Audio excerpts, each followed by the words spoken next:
All right, what is going on? Welcome back to the show. Today, I am joined by Alex Bush. Alex, thank you for being here, man. Thank you for having me. I'm excited to dive into a few topics. Of course, dude. So, for the listeners who might not know, will you just give us a quick background on who you are and what you're up to? Absolutely. So, as Jeremiah said, I am Alex Bush. I am a co-owner of Physique Development, as you guys have both heard. The other two co-owners, Sue Bush, my wife, and Austin Current, who was the best man in my wedding. So Austin and I Cool. started Physique Development 6 years ago while we were both in college. And Physique Development is a coaching service. We work with individuals who are just looking to lose fat, gain muscle. We work with competitors. We've been educating and working with hundreds of clients over the 6 year time frame. But we started it while we were in college, and it was a true passion. The first few years, I will say that we had very few clients, but absolutely loved it. We started truly with like $10 programs, just reaching out on Facebook, direct messages, and just asking people if we could write them training. And $10 was kind of the median, but we were also willing to like be talked down from that, which I I think it's funny now to be like, oh, $5, okay, I'll still do it. And so that's kind of how we got things rolling. And we were doing kind of YouTube videos and explaining to people kind of what it was like in college, where we were working multiple jobs with starting the business, and then also taking 16 to 18 credit hours and balancing it all, and showing us training at 2 o'clock in the morning, which is not something I would advise now as a coach. um, but yeah, we would have videos of us training super late at night just because it was literally the only time that we had to train. And that's kind of the initial thing. I've got my bachelor's in exercise science, all the fun stuff from education, but I'm a geek through and through. I love it, man. I loved hearing you guys talk as well about you posted the other day about kind of the beginnings of physique development. I believe I saw you post about like hitting up everybody on Facebook asking Everybody, your program. everybody, dude. Yeah. So all that's so relatable to me. So I love hearing you guys talk about that. But today I really wanted to dive into, I wanted this to be a discussion around your philosophies for kind of training, nutrition, mindset as a whole for coaching women for physique development. So I'd love Okay. to kick this off just by asking, are there a few, so for like new clients that you take on at physique development, women that are trying to achieve a great physique, are there a few most common mistakes you see people making before they start with you? Absolutely. I would say the most common, I'll give three. With training, it's really not training hard. Training wise, they are simply going through the motions. They're following maybe some Instagram people's like swipe workouts at this moment. And just not really having any regimented training, never have been in a position to where they've had the external guidance to really be pushed. They've not had a coach in the gym with them or anything like that, and they've just gone in and kind of still don't know what their strength is. And so Right. assessing that strength is huge within the training facet. Okay. Okay. And then, Yeah. or go ahead. And then I was just going to add, just from a nutrition perspective, generally going to be that they're just under consuming, just chronically dieting and figuring that out. And then from a hormonal perspective, just not having a consistent cycle, ensuring that that's a big thing that we've got to address initially, and just overall taking care of their health as a whole. Okay. Okay. And I feel like that is, I'm sure, super relatable to a lot of the audience. So then when you bring on a client, would you say that like clients that come to the physique development or that you work with specifically, are they generally pretty advanced? They already kind of are on top of all of this? Or is there generally like, hey, we're going to spend a couple months just getting these things right before we focus on anything else? Um, I think that within physique development, we have a vast array of clientele. So we've got um, a handful of coaches on the staff, and I think that everybody kind of has their own niche that they work well with. Right. And so there certainly are clients that come to us that don't have a ton of experience resistance training, or they've had an extended period of time away from the gym and they're needing to get back into the swing of things. They're needing to learn how to track macros, all those different things. And so within our clientele, it's going to be pretty wide. And that's my goal. That was our goal, when we got it Right. started, is that we would be able to service everyone that was able to be there, not ourselves, because obviously extending yourself into all of those different facets is extremely draining and not Right. fulfilling from a coaching perspective. But being able to have coaches on staff that can handle different aspects and being able to filter them to the right coach so that they're in that person's wheelhouse is very beneficial for us. Okay. Okay. So let's speak to this individual then that's starting coaching. It sounds like they've been training, but not necessarily getting as close to failure, not necessarily pushing themselves to the limits where they truly could be. They're chronically under consuming, likely an irregular cycle. What's kind of when you're building, and again, these are very general questions, so feel free to Right. answer it as broad as you can. Okay. But what's kind of your for training nutrition? What are your priorities? Like, hey, here's what these first couple months are going to look like, so we can build a solid foundation for you going forward.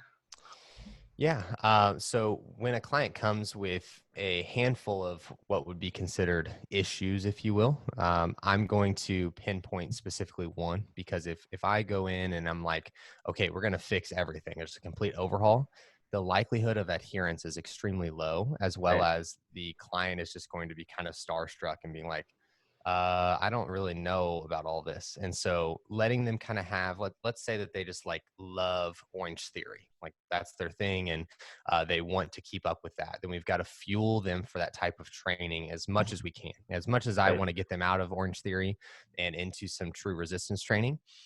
At that moment, when we get started, I've got to pick one. I can either start with the Orange Theory or I can start with fueling their training. I'm probably going to start with fueling them better. Yeah. And so the big focus there would be nutrition, getting their digestion in a good place, water intake, their sleep. Now, once those things are fixed and doing well, okay, now it's like, okay, let's get into some of my resistance training. Maybe we just go to Orange Theory maybe once a week, or maybe we only do it twice a week if they're going a bunch. So it's a matter of creating a plan and not just dumping all of these new things on the person's plate and being like, well, Right. best of luck. Right. Right. I feel like that for me has been one of the hardest like evolutions I've had to make over a coaches the last couple of years. Even like looking at a client's email check-in, and okay, there's 8 different things here that I want to address, but I know like if I hit you like, hey, get back to me on this, get back to me on this, get back to me on this, it's more likely than not that just none of that's going to happen. So kind of just choosing like, okay, what are 1 to 2 most important things here that we absolutely need to address, and rolling with those first. Yeah. Yeah, that's the big thing, is that when you try to prioritize everything, basically everything is not prioritized. So picking 1 to 3 things within their protocols to really start to master, and Right. once they get more comfortable there, and now that becomes part of their routine, now we can kind of push that to the side and say, okay, this is part of the game plan now. She or he has this all figured out. Now we move into the next 2 or 3 priorities or whatever it is. Right. Okay. Okay. And it sounds for like for you, generally that number one priority is going to be related to nutrition. Would you say that's Oh true? yeah. Okay. Yeah. The big thing is that because once you get the nutrition in place, training gets fun. Right. Training sucks when you don't have the nutrition in place. If you don't have 100%.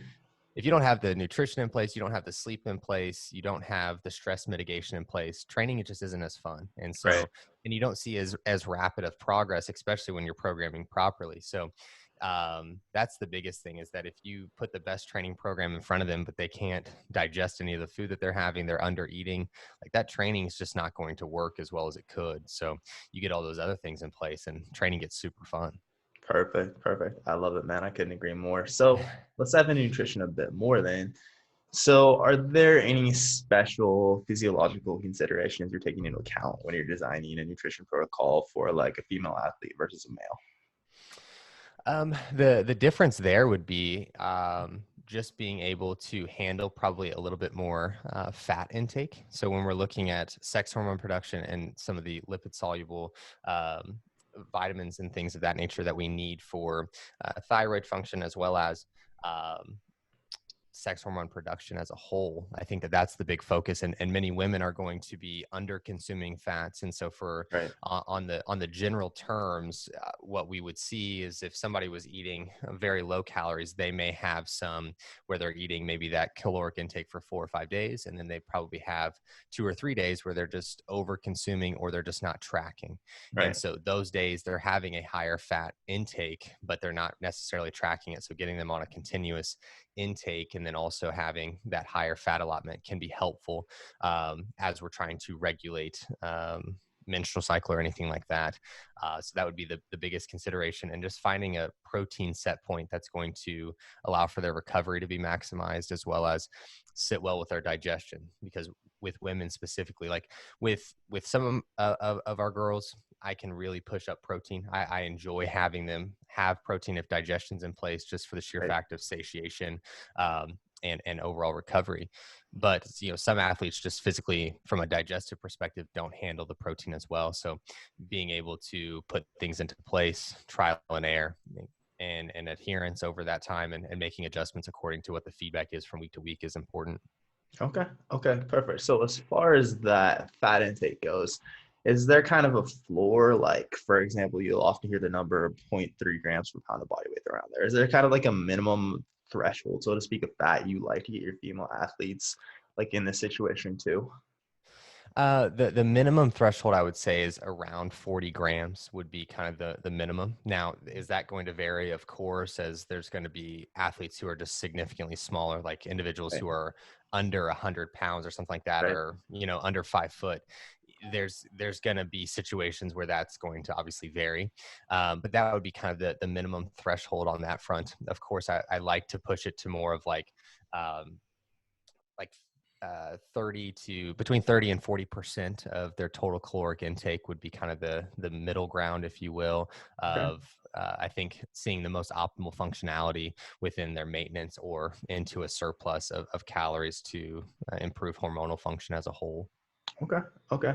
And then as far as protein, similarly, is there like a hey, we want to get you for sure to this point? And again, like I know a lot of this, even for the listener, so much of this is context dependent. Right, of course. I'm generally going to fall into the wide range of like zero point 0.8 to 1.2 grams per pound of just total mass, honestly, unless they are over extremely overweight or something of that nature, then there's going to be some variance there. But for the majority of individuals, it's going to sit in that zero point 0.8 to 1.2 range for Okay. each person. Okay. I love it. That makes complete sense. And I think Yeah. again, we're very aligned there. I found most of the time, and just like not even specific to females, but most clients as a whole, our number one priorities are typically like bump up the protein Mm-hmm. a bit. There's typically one macronutrient, be it fat or carbs, that is somewhat being underconsumed. So putting more emphasis on that. And again, it sounds like we're very much in alignment there. So Mm-hmm. as far as nutrition periodization goes, is there, and again, this is probably an it depends question, but is there a general ratio of like cutting to building to maintenance phases that you like to see? I like to break things down into like 8-week windows so that we have some tangible set points. So, for example, with all of our clients or clients that work with me specifically, we're going to be able to, or we're going to make a big emphasis of putting photos side by side over the 8-week phase and putting data. That's kind of like our big checkpoint. Like each week we'll have check-ins, but at the 8-week marker, it's like, okay, we've been in a surplus, we've been at maintenance, we've been at whatever for this long. How are we looking? What are the changes? What are some things that we could have improved on as we go into the next kind of chapter? I like to look at them as chapters so that we Right. have checkpoints among the entire way, because especially with whether it be lifestyle or it be competitor based, you've got to have these smaller checkpoints, because if you're just like, okay, we want to lose 20 pounds, well, that's going to take some time. Right. And we've got to have some smaller checkpoints to make sure that we're staying along the way, because it's very easy, especially within online coaching, for it just to get kind of pushed by the wayside and just like the weekly check-ins to take over. And then it's like, Right. damn, we're already at where like this dieting phase needs to end. We didn't reach our goal, and we should have been in a position early on to make better changes or understand what was not going right, rather than getting to this point and being like, well, we can't diet any longer just because we've extended this too far already. And that, I mean, that happens with a lot of people who call, like with physique development, we get on calls, and when they're inquiring and things like that, like these dieting phases just get overextended because either the coach is not having those checkpoints and then just kind of going until they get to the goal, where it's like, well, damn, you've been in this dieting phase for 6 months and Right. no one said anything. And it's like, Right. yeah, I don't know. I was just following along. And it's like, everybody just kind of gets lost in the busyness of life. Right, right. I couldn't agree more, man. I think that one of the most helpful things that I've implemented is putting like a periodization planner right alongside the tracker, even like for me as a coach. Because like you said, I found when I first was like working with more clients online, just like you said, it is so easy to go check in to check in to check in. Like, oh shit, all of a sudden it's been 4 months. I'm like, yeah, this client's checking seem good. They're seeing like the progress is good, but like, okay, we need a diet break soon, or we need to Right. transition to maintenance. So then again, as far as it sounds like you're essentially very clearly making sure that every 8 weeks you're taking time to reestablish where the client is at, and then that's kind of where you're determining like the next nutrition phase, so to speak. Right. Okay. Yeah, and within that, kind of looking at, okay, this is where we were at. Like maybe we had a diet break in that 8 week window, or we had refeeds implemented. What was our response there? What did photos look like? How was training? How was sleep? All those different things, and just keeping that report within their check in and kind of going over it with them at that 8 week marker within their check-ins to better describe what we need to see better, and if it requires us to get on a call. And because there's been times where it's like, hey, we went over this 8 week and the adherence was very poor. What is going to stop this from happening in the next 8 week phase? Right. Or do we need to take a break? Like, is it really just not of a priority for you right this second to lose the body fat or to gain the muscle mass? Like, do you just need a break? And that's fair. Like for the listeners, if you're a client and you're finding that it's just not the right time for you, be vocal with your coach. Like your coach is going to Right. understand. It's more fulfilling from a coaching perspective, of course, to work with clients who are wanting to be there and putting in the effort and things of that nature. And it's not a knock on you if it's just not the right time. Like come back when Right. it's time to go, and or when it's the right time for you, and you'll be significantly happier with the results. Right, right. I couldn't agree more, man. I think that one of the things that I always very much try to make clear to my clients is like, you're not doing any of this for me. I think Yeah. so many people get in the mindset like, fuck, I'm sick of dieting, but I don't want to let my coach down. It's like Right. I have no attachment to, in the best way possible, I have no attachment to your outcome. I want you to achieve whatever makes you happiest and most fulfilled as a client, right? Right. I love that, man. So then for like, let's say not someone that's ready to hop on stage, but just like a lifestyle focused client that again wants to just build a great physique for just to feel good, feel more confident. Is there like across the course of a year, is there like, hey, we want to spend about this much time cutting versus building versus that maintenance?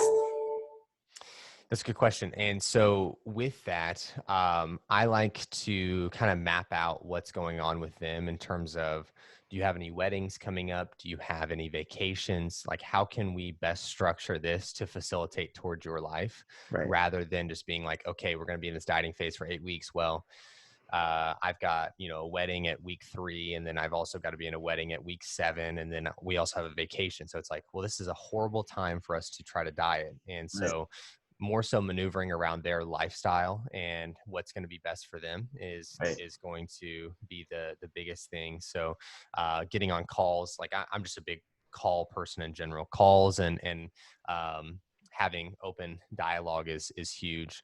So I think that catering it around that and giving them an understanding of like, hey, we can't be, because there's many individuals from a lifestyle perspective where it's like, the only time that I really want to track is when I am dieting. Like I just don't, I think that I want to recharge when I'm not dieting. And it's like, this is a really horrible loop to get into. Like we want to use this time of tracking to better facilitate knowledge for you, 10 years down the road, to where you don't need this app, you don't need the coaching itself. You simply have all the tools, and it's ingrained into your brain at this point to make better nutritional choices, to make better training sessions, to make better just choices in general, and making this habitual, for a healthy lifestyle, for the long haul. I love that, man. I couldn't agree more. So then, when we are going into the diet phase, are you more likely, or is your approach to diet breaks, refeeds, etc., any different for women versus men? I wouldn't say so, no. I would say the only difference is the quantity of food that would be in place. So the size of the diet break being less in terms of caloric increase over that time frame.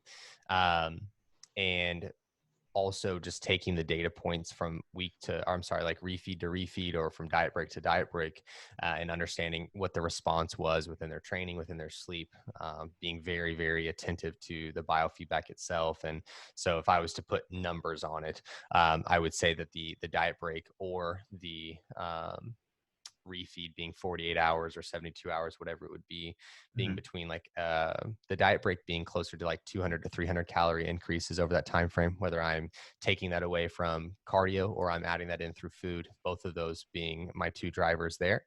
And then within like the refeeds and things like that, again, the cardio or the nutrition could be the big driver on that front. Nutrition within a refeed being more of a driver, but again, that would be between 150 to 300 calorie increases over those couple of days each day to better enhance the training, sleep, digestion, all the biofeedback markers. Perfect. Perfect. Okay. That makes complete sense. So, as far as nutrition goes, I feel like we've covered that pretty thoroughly. I want to dive into more specific of the like a building phase in just a bit here, Cool. but I'd love to dive into training a little bit more first. So, when you're designing a training program, are there any like special physiological considerations that you're taking in here? Again, when we're talking about designing a program for the female athlete, They can handle a little bit more volume more often than not. So a little bit more volume is going to be a big piece, and then just making an emphasis on recovery. Like as long as they are in a training stimulus that they can recover from is the biggest thing. And so many women come to physique development in the sense of like more metabolically taxing training, very lots of supersets, lots of trisets, lots of high repetition work, high volume work as a whole. And so we've got to get them into something that's more trainable, and that being generally more of a strength based phase. And some of them have never lifted, in a rep range of 5 repetitions, 4 repetitions, 6 repetitions. And so getting them into a place of like even knowing what weight they want to use is a big piece at the beginning of like, you're this strong. Like right? they're always, astounded that they're as strong as they really are. And it's like, no, you can lift this weight. It's just a matter of having the confidence. And like I said at the beginning, where they haven't had someone in the gym really push them. They've Right. trained by themselves for the entire time they've ever worked out. And so they've always been the determinant of like what they're capable of. And now they have this external source of like, no, definitely go up. No, definitely go up. And it's like, I've never lifted this. And it's like, I know. Yeah, I can tell we're gonna, get a lot stronger throughout this phase. And it's just so cool for women in general to find that that strength within them, because that carries over into their Yeah. confidence, that carries over into so many other things of their life, that it can't be replaced. Oh, I couldn't agree more, man. One of my favorite things is for many of the women I work with to help them like achieve their first pull up. And I think that Hmm. that's like always seems to be like, holy shit, like that's the coolest thing. It's very empowering in a way. Right. 100%. Yeah. It's very empowering for them to be able to do like multiple push-ups, to be able to do multiple pull-ups, like all those different aspects. Is just super empowering. I love it, man. So why is it that women, if you don't mind diving into this, that you found women can handle more volume? Um, I'm not sure. I think that within that, if like from the research that I've read, especially within cardio too, where women can withstand a little bit more cardio in a dieting phase and be able to hold on to tissue Right. comparatively to men. And so that's very evident throughout the research itself. And so I think that that has carryover to the resistance training as a whole. I would say that a lot of what I'm speaking on within the training is more anecdotal than anything. Right. Um, but it also has to do with training age as well. So even with some of the women who I have who have a greater depth to their training age, at that point I've got to bring down the volume a little bit for them. So it's all as much as I hate to say it, it's a very it depends answer, but it truthfully is going to be a lot of like with our training with at physique development, that initial 3 weeks with us, Right. whatever that phase is really going to be a feeler, and then you kind of just manipulate the volume from that initial phase, and you just continue to fine tune things as you see the check-ins and things like that. I know that for the client or for the listeners, it's like, well, dude, I'm not a client of yours, and I don't know if I ever will be. So how the hell am I going to apply this? What I will tell you is that when you do pick training and things of that nature, just being honest with your biofeedback, your stress, your sleep, your digestion, because all those things are going to be affected by your training. And if you see that those things are starting to fall by the wayside, making sure that all your nutrition is in place. But if the volume is high and you're having those adverse effects, maybe backing off a little bit, seeing if that alleviates things and going from there. Okay. Okay. I love it. I think that that's very applicable. I know there's some Yeah. different, potentially more like slow twitch muscle fibers and estrogen Right. potential aids recovery, but it's such like it's not a topic I can say I understand well enough to No. explain either. So Yeah. perfect. But anecdotally, I've seen the same thing. Then when we're talking about like, okay, we're potentially focused on a strength phase, for example, at physique development, do you have a specific, like, again, we were off air, we were talking about how I had Cody Moxley of N1 on, and he was kind of diving into like the different phases of training that they typically take clients through. Do you have like, hey, this is our typical from mesocycle to mesocycle, this is our progression. Like we have, for example, strength phase, a metabolite phase, et cetera. Or do you have a rhyme or reason to that? We program very similarly to N1 in that sense of having the strength based work, the metabolite work, hypertrophy work, and undulating those things in that fashion, and trying to section them off rather than having portions. And I've programmed this way in the past where it was a section of it would be more strength based, a section of that training session would be more hypertrophy based, and then a little bit more metabolite work at the end. I don't think that there's necessarily anything wrong with that approach if done very well. Right. But I think that I've seen better results at a more efficient rate, breaking it down in more of a singular stimulus perspective within those cycles of the training itself. Okay. Okay. And that's definitely a direction I've shifted more to as well. Yeah. It's a little bit more complex. You have to make sure that the athlete is performing it correctly, because the thing is with online coaching is that when you're sending out the training, you can have one intent and then the client can completely misinterpret or just not do the training stimulus correctly, and it can elicit a completely different pathway and different response. And then your programming is off, and you're like, I don't really understand why this is wrong, but it's just that they were at a misunderstanding or something of that nature. Okay. So at physique development, what do you do to make sure that you're very much on the same page there? Lots of videos. Oh my gosh. Lots of videos, lots of voice memos. So when we send out new training, everybody gets like a voice memo that goes along with it, explaining specifically how they should feel during the training sessions, what the intensity is going to be, what RPE we're wanting to shoot for throughout the training. If we're taking any sets to failure, what we're looking for within that failure. Um, and then what the goal is of the stimulus as a whole, how to coordinate their nutrition around the training. And then we do a lot of videos of like, okay, these are the exercises that we have of priority this phase. I want to see videos of these every week, so that we can ensure everything is on point and we're seeing the progression that we want. Because everybody, even myself, when I have the camera on and I'm doing an exercise, like I'm going to be more crisp with that video on, Right. with that load comparatively to like no video. Right. So it's always going to sharpen you up a little bit. The only crappy part is when people are in the gym, they lose their music or whatever if they don't have like a separate camera. So that's always the crappy part of like, it's my final set. I'm going to failure here, and I've got to do it to whatever's playing at the gym, which Lord knows what that could even be. So.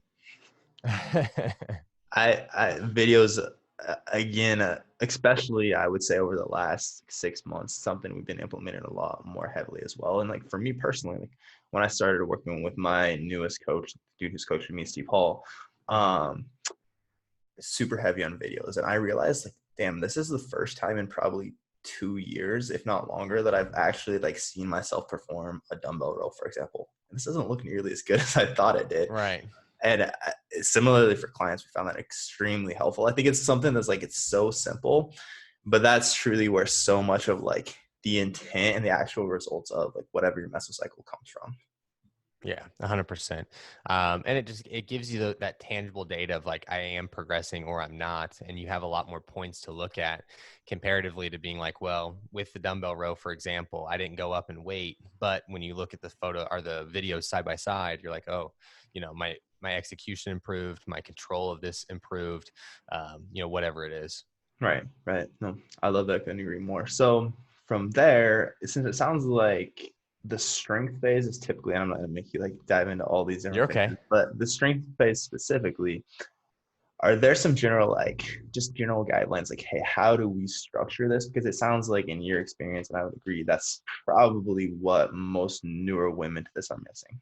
hmm Yeah, there's definitely progression within those strength phases, and kind of finding a set point of what like set allotment they can handle of more of the compound movements is something that we would be assessing at the beginning, and then from there progressing within maybe tempo allocations or focusing on load. So more often than not, it's going to start with a pretty simple tempo allocation of like maybe a 1 second or a 1 second pause in the eccentric, or I'm sorry, in the lengthened position or the bottom of a squat or something of that nature, just to teach better control. Because oftentimes within that, control is something where they're under heavy loads, they're kind of bugging out because it's like, dude, this is heavy. I got to stand up as soon as possible type situation. And so getting them comfortable under that load with a pause is helpful. And so progressing that to maybe 2 seconds would be an easy progression there, as well as progressing from a load perspective, which is going to be the biggest progression for them, especially if they've never lifted at that load. Those adaptations are going to happen pretty rapidly, and their strength is going to skyrocket pretty quickly. So that's the biggest progression, especially in those initial ones. You can get more intricate with the progressions as time goes on, and you're working with them for longer durations, and they're starting to see some slowing of that strength. But especially in the first 6 months to a year of programming for an individual through those strength phases, you're going to see some pretty awesome strides just simply focusing Right. on weight itself. So as far as exercise selection goes within this phase, do you have some general guidelines, or does it very much just like, hey, this pretty much exclusively depends on the individual? Some general guidelines would just be paying attention to how frequently I'm loading the spine, making a huge point of not doing that too frequently. So, for example, I try to keep it as quote unquote minimal as possible. I would do my best to not have them doing something like a barbell RDL and then pairing that with like, or later on or beforehand having like a barbell back squat. It's just going to be a lot for their central nervous system to really handle. It's going to be a lot of systemic stress as a whole, and they're just not going to recover. So a simple fix to that, let's say we're using the barbell back squat as our uh, glute driver as far as like a main progression movement. Maybe we make that the leg press as long as they can execute well in the leg press, and then we use the barbell RDL to still target the glutes as well, but also having our big hamstring movement as well. So making it that way, or vice versa of utilizing maybe it's not going to be a direct correlation, but you could do like a seated hamstring curl instead, Right. um, and then having that barbell back squat still be present. Okay. Okay. And then finally, as far as rep ranges, are there some general ranges you want to work in within this phase? I would say between 3 and 6 would be kind of the happy median. With larger muscle groups, I'll be willing to go down lower for things that are like a dumbbell lateral raise. I'd be willing to still be around 8 repetitions, where Right. that's still going to be a strength repetition allotment for that specific type of movement.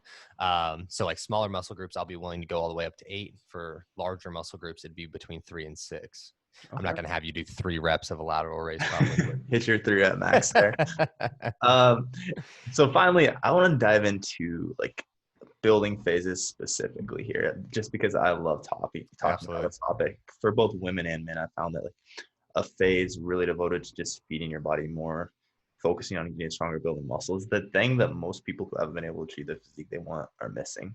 So when we're talking about structuring, let's dive into nutrition first. When we're talking about structuring a building phase for women, kind of going into this, is there a mindset you kind of try to instill with your clients?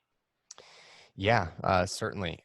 From a mindset perspective, we are really prioritizing body image, making sure that they're overall in a good place physically to get into that growth phase. Because if you're already in a position of, um, battling some of those internal demons before you even get into this into a phase of where you probably are going to be adding some fat tissue, Mm-hmm. it's just not a recipe for good. Right. So getting that hammered away, whether that be them going to see a professional or just working through some general basic things of getting into a better spot, um, is the number one thing. And so making that a big priority, and making sure that they know what's on the horizon, going over the game plan. How long are we going to be doing this? What's our emphasis? What do we want to see in terms of changes within the physique? What's my approach in terms of how quickly am I going to push up nutrition? Do I have a goal of where I want their calories to be?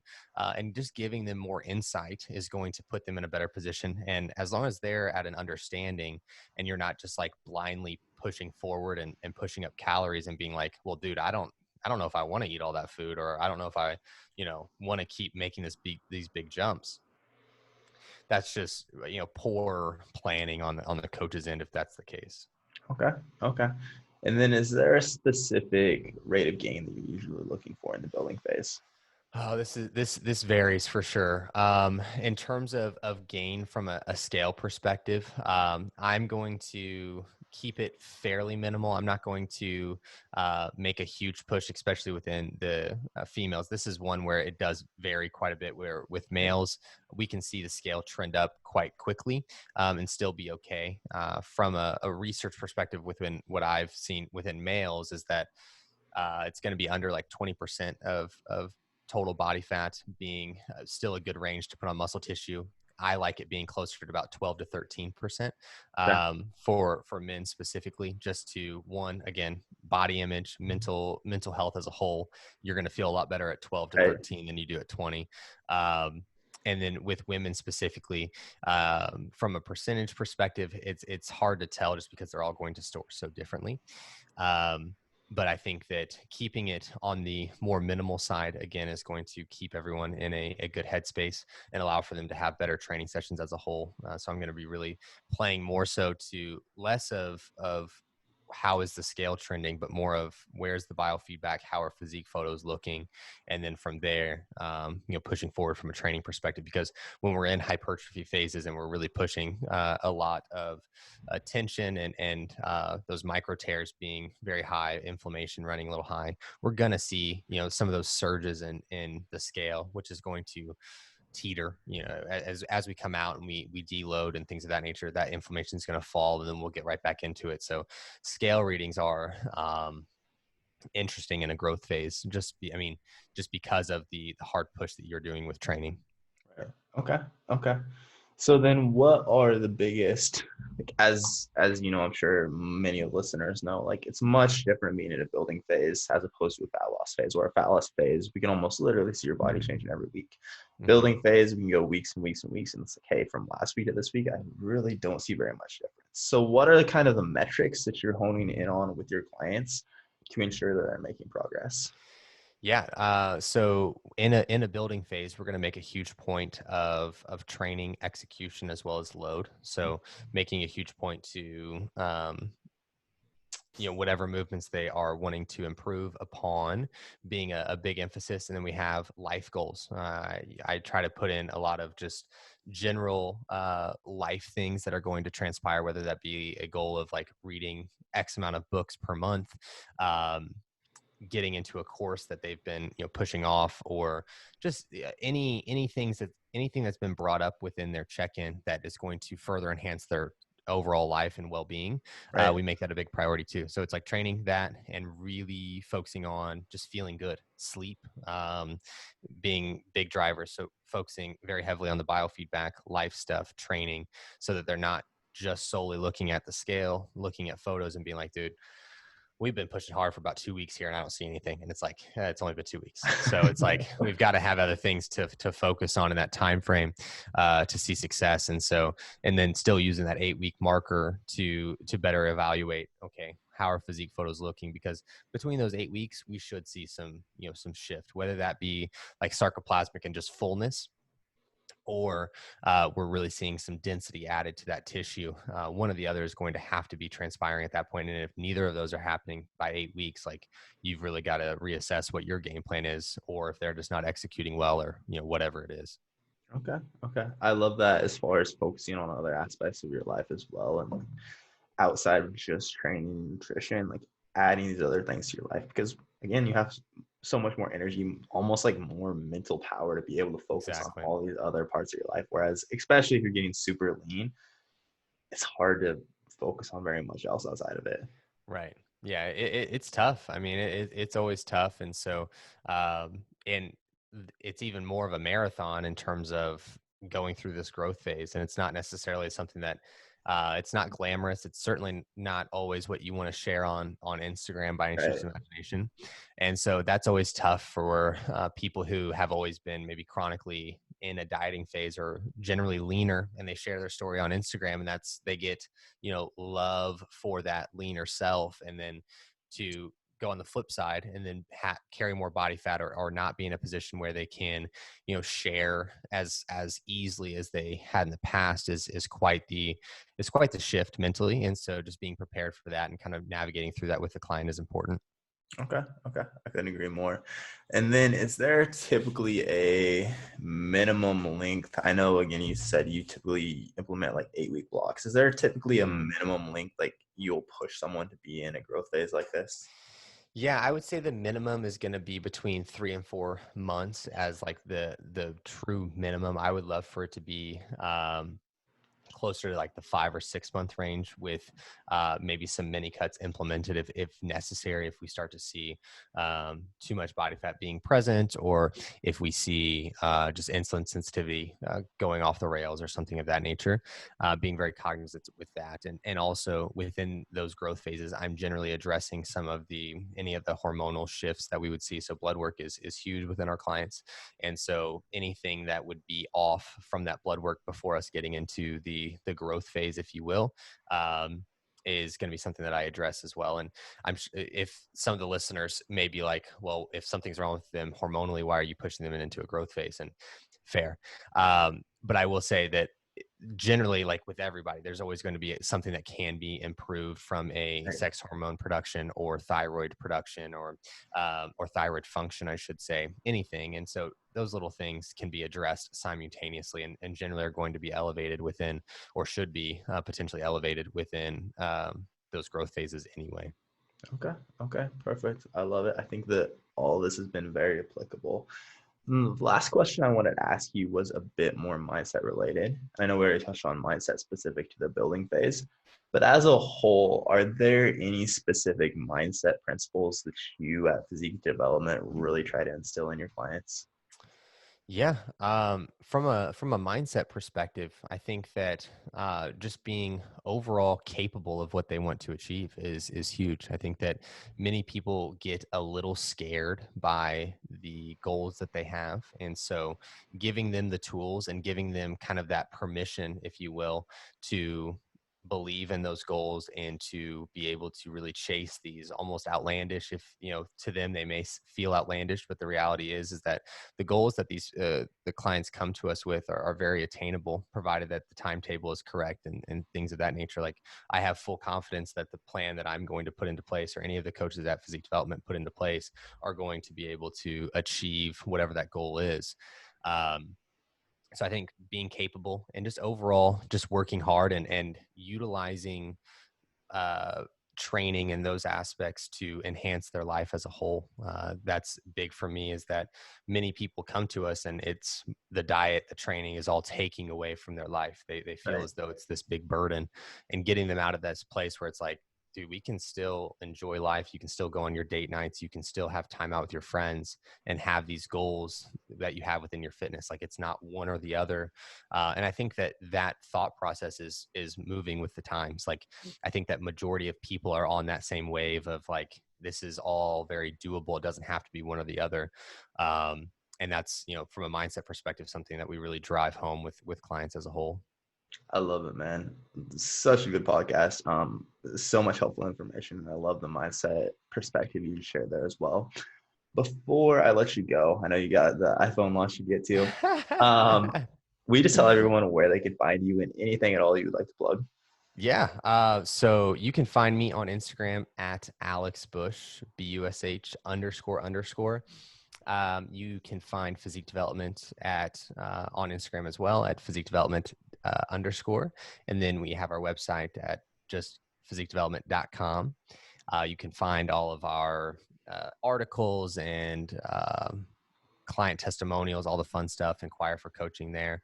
And then you've got our YouTube, which is just, again, Physique Development. And those would be the main places to find us. I appreciate you having me on. It's been a blast. I think that we touched on a lot of applicable things for everybody to be able to implement and get their brain turning, because that's always my goal within these podcasts, is to get the brain turning, not try to just give you the answers to whatever, and more so put you in a place where you're furthering your own knowledge, asking more questions, asking follow-up questions, and please follow up with either of us on any of these topics to better your understanding as a whole. That's what we're here for. Absolutely. And I've said this both with Sue and Austin on the show as well, but Physique Development, YouTube, and your website are both such great resources as far as like talking about furthering knowledge from like an execution perspective. Basically anything we talked about, Thank you. dive Yeah. into the YouTube, and I will link all that up in the show notes. But again, such good resources there. So again, man, Awesome. I really appreciate your time. Thank you for coming on. Absolutely. Thank you.